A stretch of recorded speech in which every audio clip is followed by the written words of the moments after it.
Hello, and welcome to Between the Rows. I'm Robert Arnason of the Western Producer, your host for this week's show. The federal government wants Canadian producers to change how they farm. The government is concerned about greenhouse gas emissions from nitrogen fertilizer, and it wants to cut those emissions by 30% by 2030. But many farmers are skeptical about this plan. They want to see more data on the amount of nitrous oxide emissions from cropland, and data proving that alternative practices will reduce those emissions. Later on in the show, we'll talk to a University of Saskatchewan soil scientist who measures nitrous oxide emissions to explain how it works and why collecting such data is tricky. But first up, hundreds of scientists are seeking an answer to the same question. How can farmers use less fertilizer, but still improve yields of corn, wheat, canola, and other crops? It's a difficult question because nitrogen fertilizer is a critical ingredient for high yields. But Manish Raizada, a University of Guelph plant scientist, believes nitrogen-fixing microbes could be part of the answer for farmers in Canada and around the world. I spoke with him in early April, but before we hear from Manish, here's a word from our sponsor. AGI West Steel manufactures the highest quality galvanized grain bins on the market. With over a century of experience, our quality designs and storage options deliver the right solution to suit your needs. Visit aggrowth.com/weststeel for more information. That's aggrowth.com/weststeel.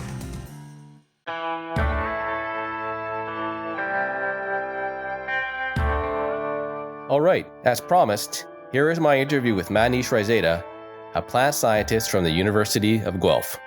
Hi Manish, thanks for coming on the show. I really appreciate it. Thank you. It's a pleasure to be here. Thanks for the opportunity. To begin, as I'm sure you know, it seems like there's an immense amount of research happening around the world right now, looking at ways to reduce fertilizer use in agriculture. Is this all about reducing greenhouse gas emissions from fertilizer, or are other factors driving this research? That's a good question. So, for sure, reductions, the need to reduce greenhouse gas emissions are playing a major role in this. But on top of this, as you know,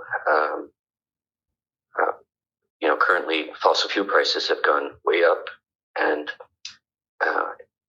when fossil fuel prices go up, nitrogen fertilizer prices go up. And grain farmers are already at the margins in terms of profits, as most of your audience knows better than me.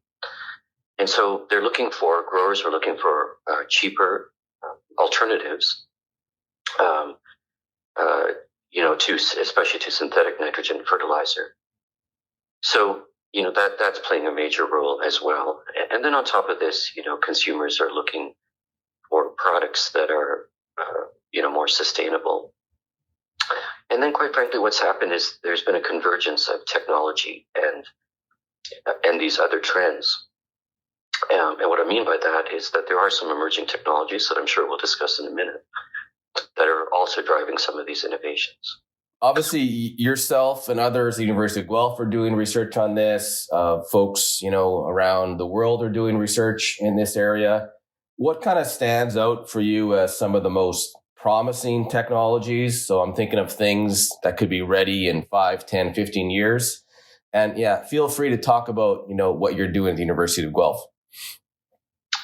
Thank you. And so what's really going on right now is that there's an explosion of innovation in the microbiome. So, all higher organisms, including plants, have a huge diversity of microbes that live inside the plant, on the surface, on the root surface. And in the last decade or so, there's been billions of dollars in research investments and R&D investments by industry in this area. And so we can call these probiotics for crops. And that's what's generating a lot of excitement. So there are some technologies out there that are in the pipeline which appear to be reducing the industrial nitrogen requirement for corn by up to 25%. Same for wheat. And so these technologies, essentially, these microbes can grab atmospheric nitrogen gas, which is very abundant in the atmosphere, and convert it into ammonia, which is nitrogen fertilizer. So that's very exciting. Just let me jump in there for a second. So are we talking about a bacteria that you would coat on the corn seed or wheat seed, and then that would allow then the plant to access this atmospheric nitrogen? Is that how it works? That's exactly right. The microbes can be either coated onto the seeds or in some cases sprayed onto soil or sprayed onto leaves as a foliar. And what are the challenges with these microbes is getting them to work consistently under field conditions. So from season to season, soil type to soil type, crop variety to crop variety. And so that's where, a lot of the research and focus is right now. That's looking into different types of microbes. That's trying to breed or improve those microbes and adjust the spray or the coating formulation.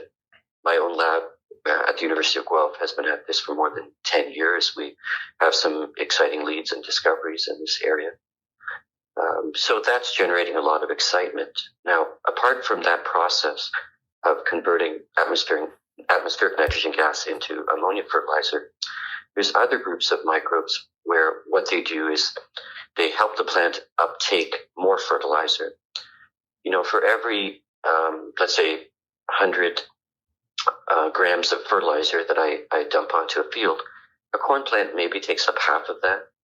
The rest of that is leached or, as we discussed earlier, can be converted into potent greenhouse gases.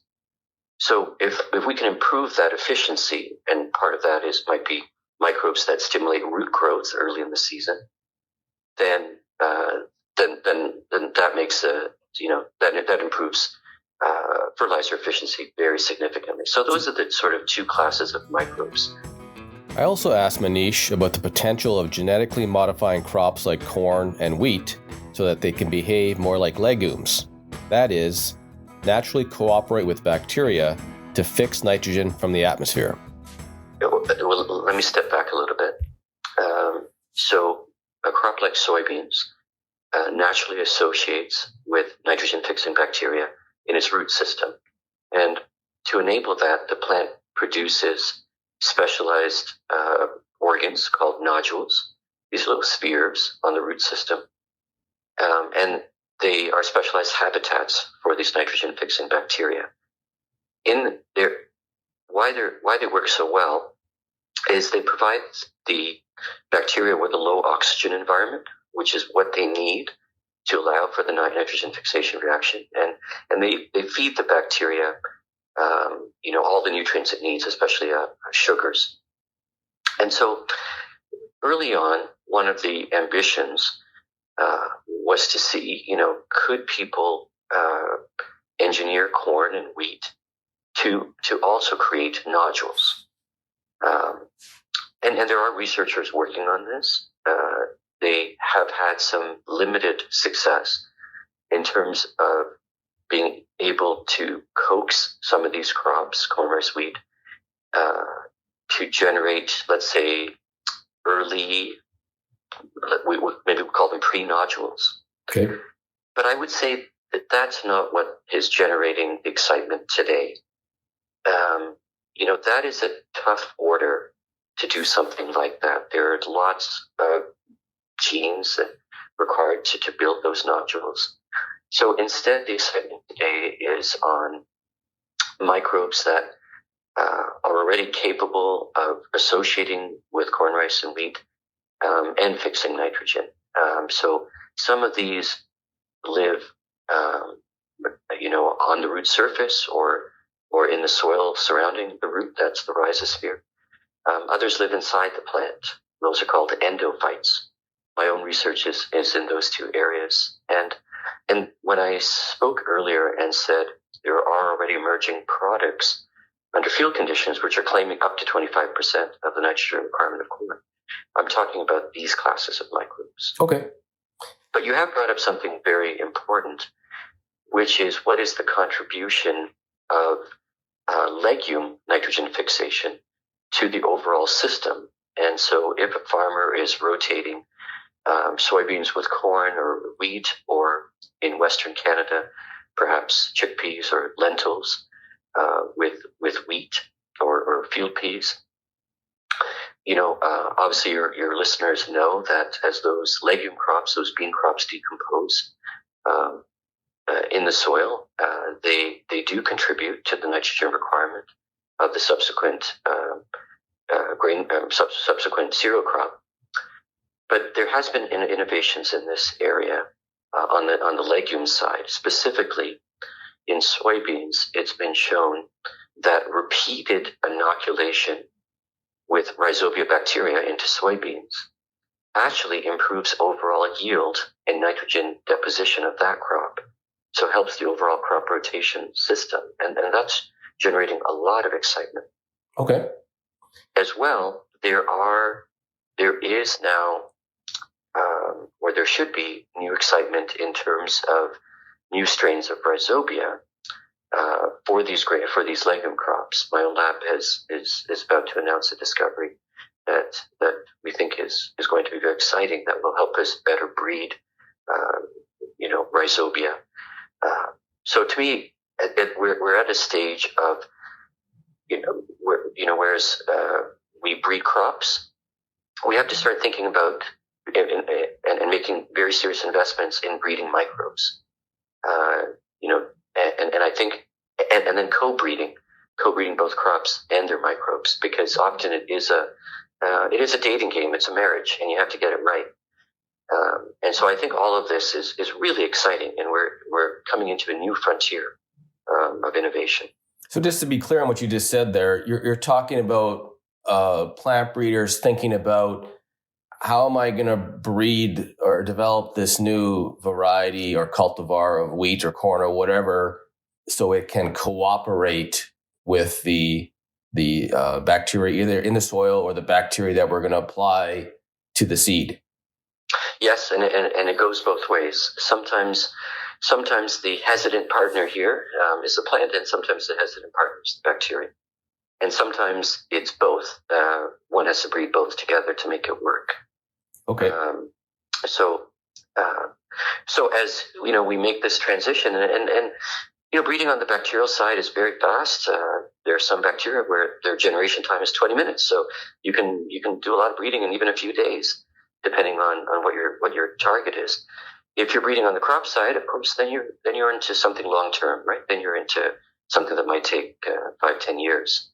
Right. But I guess what I would tell your audience is, there are products right now on the market, or that will be in the market in the next couple of years, and certainly in the 5-year horizon. There are emerging products. The breeding to improve all of this will take longer, but what I would encourage all of your growers to do is, when they do adopt a product, be a scientist and try it on a patch of your land first. Have the control where you don't add anything, and see if you're seeing a benefit. And if not, and maybe do that over 2 years, and maybe at a couple of sites on your field. And if you're not seeing an improvement, then abandon the product. Like, maybe ask for a free sample first, and don't spend your money on something that's not going to work. But what I would say is, if it doesn't work, don't give up in this area, because there are new technologies. It might be hard for you to believe, given this is my whole area of research, but I'm a skeptic in this area, and I don't want to see growers waste money. But my skepticism has been tempered by by our own research and some of these new products that are emerging and what I see emerging. So don't give up, but don't waste too much money on this. Just try it, and maybe try again in a few years. All right, I'm going to throw one more at you, and then I'll let you go. Is, sometimes when I read some of the hype around, the research and some of these new technologies, there's suggestions that, in 10, 20, 30 years, we won't need synthetic fertilizer, that we'll just need these bacteria or better varieties of crops. How do you see things playing out, say, 30, 40 years from now? Will farmers still be using synthetic fertilizers? What could things look like? If we're talking about nitrogen fixation, it's not free. The bacteria have to be fed sugars, and that ultimately comes from photosynthesis. So as the bacteria are getting better and better, there may end up being a yield hit. So I find it difficult to imagine a scenario where all the nitrogen requirement, at least for corn, would come from microbes. Especially because corn requires so much nitrogen fertilizer. Some other crops where the overall yield is lower, the contribution from microbes may be more substantial than what we're talking about. But I think we have to take this, we have to look at this in a broader context, which is that there are also innovations going on in terms of making synthetic nitrogen fertilizer. Right now, the challenge is that to make synthetic nitrogen fertilizer, it requires a lot of heat, about 350 degrees Celsius or more, and that comes from fossil fuels. But there are innovations in chemistry to develop new enzyme catalysts that would reduce the heat requirement. And then secondly, as you know, there's tremendous innovations going on in solar technologies. It is difficult right now to use solar tech to achieve that high heat level, but in time that will come. So we might be seeing a scenario where making synthetic nitrogen fertilizer is decoupled from fossil fuels, and that then of course may reduce the demand for some of these microbes. But the flip side of that is our own research and those in other groups have shown that some of these beneficial nitrogen microbes, they don't only help with nitrogen, they help with other things. They can help with overall yield, so they can boost plant growth. They can improve root growth to help with not just nitrogen uptake, but the uptake of all other fertilizers, nutrients, and water to help with increasing droughts. They can help with pest and disease resistance. So, and ultimately that's my take-home message or lesson, which is in my opinion, one shouldn't view these microbes as being sort of a one-to-one replacement with synthetic nitrogen fertilizers. One should view them as having multifunction benefits to the crop. And I think that's where the microbes will ultimately sort of win the day. Okay. Well, thanks, Manish. I've been speaking with Manish Razieda, a plant science professor at the University of Guelph.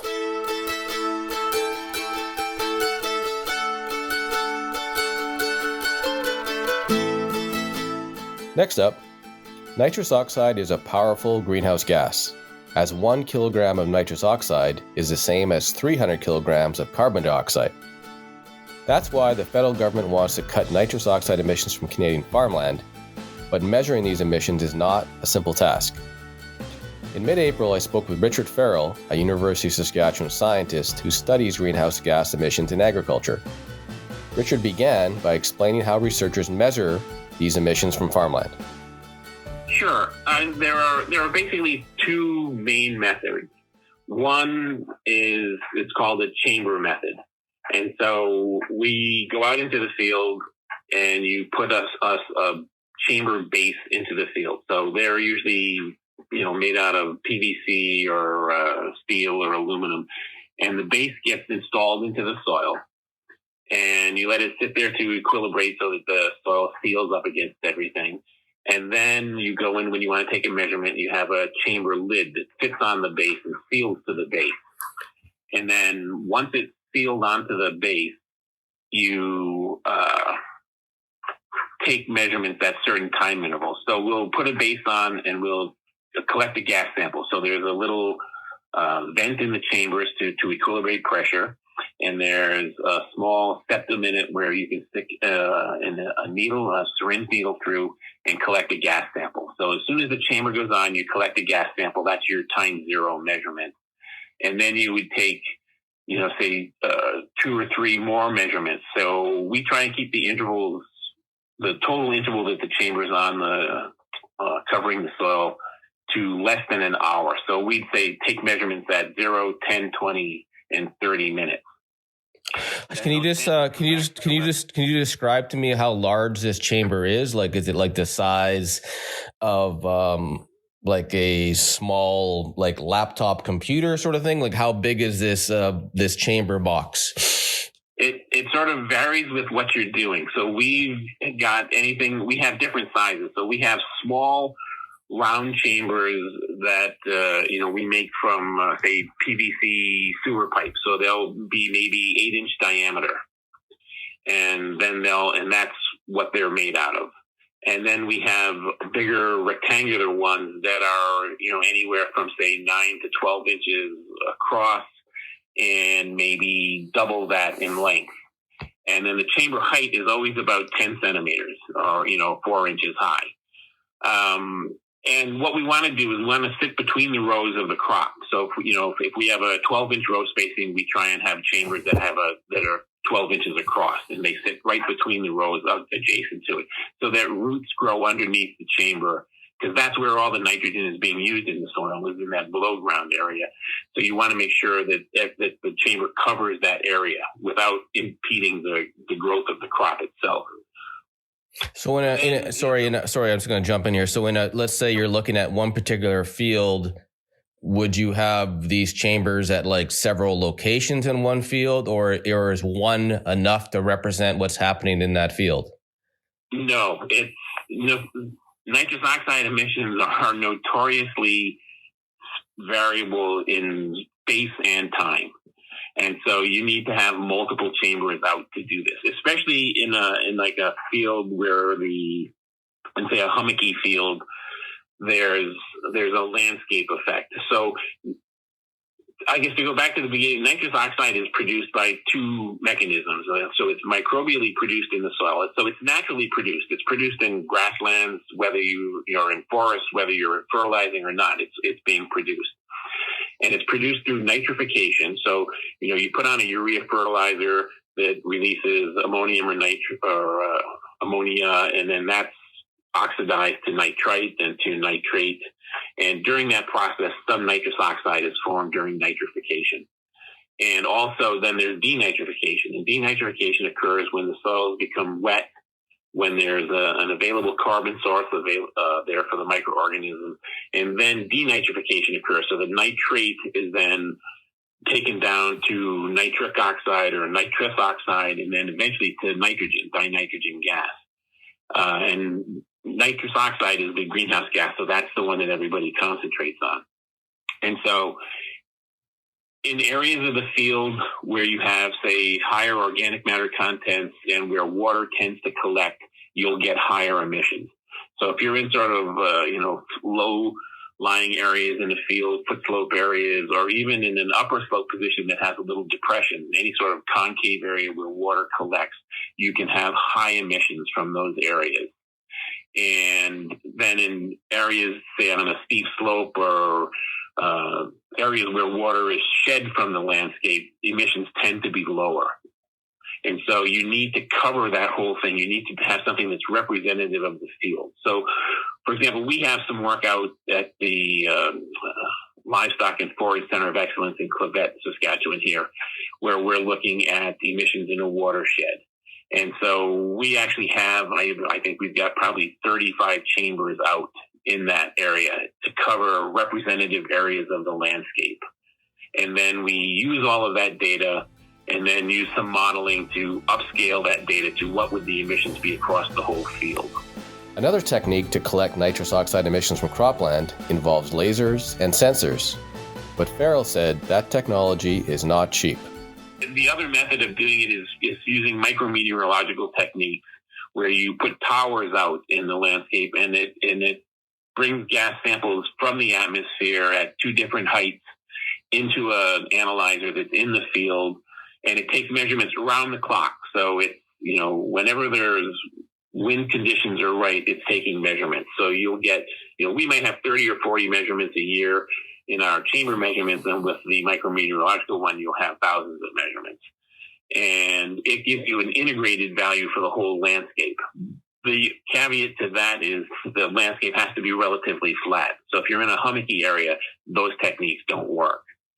And so we try and couple things so that we can use the chambers to understand the mechanisms, why things are happening, when they're happening, and use the micrometeorological one to get a nice integrated value for a field that helps you reduce some of the errors associated with upscaling chamber measurements. Okay. So for the sake of this conversation, as you know, there's a lot of discussion right now about reducing nitrous oxide emissions related to fertilizer. Some remedies or practices that are suggested include things like, cover crops or using nitrogen fertilizer, in a different way. But I guess what comes back to my mind is, okay, let's just say a farmer somewhere in Saskatchewan implemented one of these practices and did it for several years.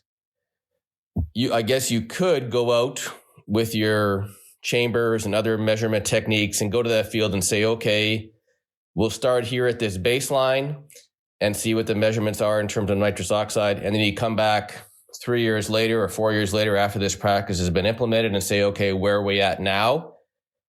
But the problem is you don't know what the soil conditions could be like. There could be very wet soils or dry soils or high soil temperature.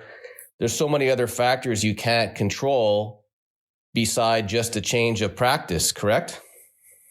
Right. And it's unlike, say, doing carbon measurements for carbon sequestration, because with the carbon, say you switch your management practice over, like you've gone from tillage to no-till, over time you'll see that carbon build up and you can sort of track what's going on.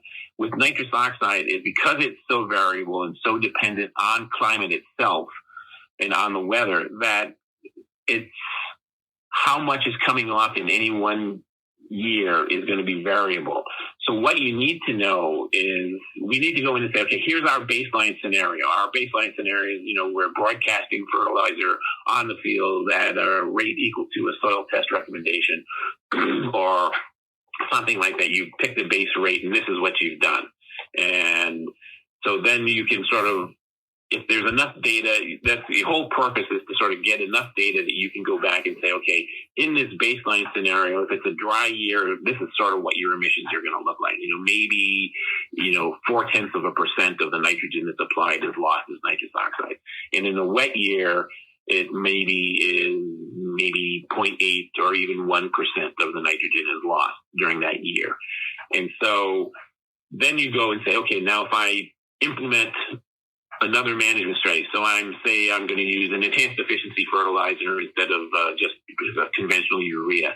Now you can go back and say, well, the data shows that in this area we can get a 15 or 20% reduction in N2O emissions using an enhanced efficiency fertilizer. So now instead of getting 0.4% lost, you're getting 20% less than that. And so you can model it. I don't think we're going to get to a point where people are out taking samples in their field to measure nitrous oxide emissions. It's, with using chamber methods and everything, you've got to have a good lab that can do the analysis and everything. And it's time consuming. You have to have people who can go out and take the samples. And collecting the samples, it's almost an art form as much as anything else. You have to be really careful and really fastidious when you're doing it.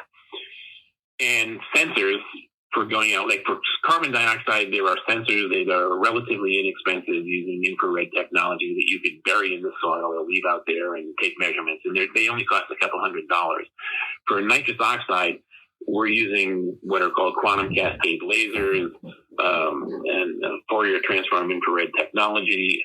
It's just, they're really expensive. So, we have a couple of analyzers that can do this in the field, but they cost $75,000 a piece.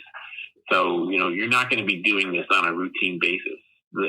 The idea here now is to get enough information on how these things work across a variety of environmental conditions so that those can be fed into a model.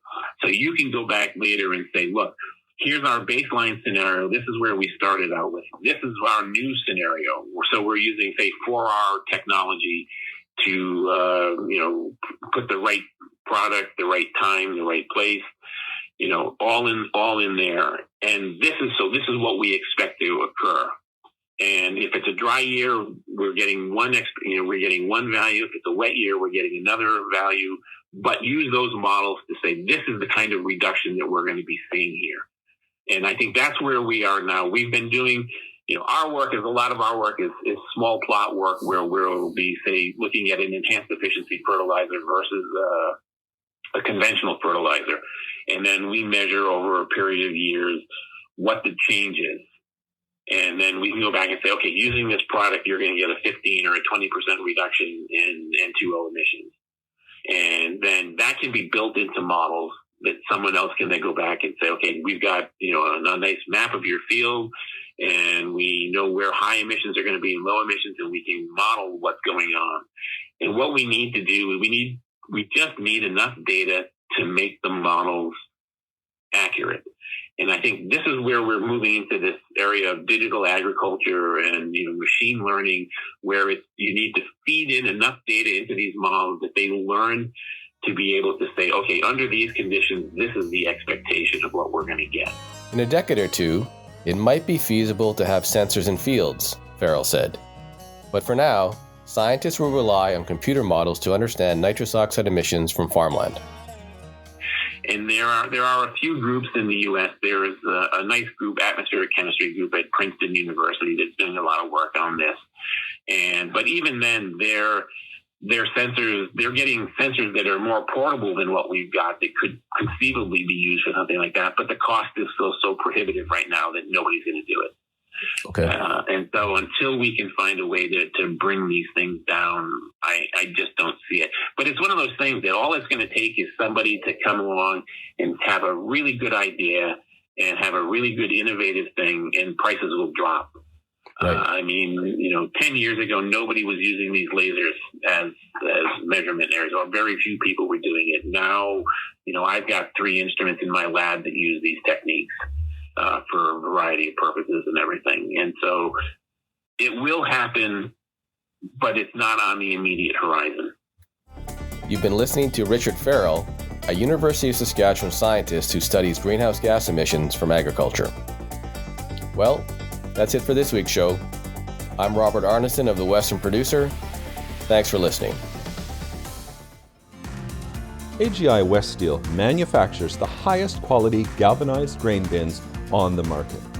With over a century of experience, our quality designs and storage options deliver the right solution to suit your needs. Visit aggrowth.com/weststeel for more information. That's aggrowth.com/weststeel.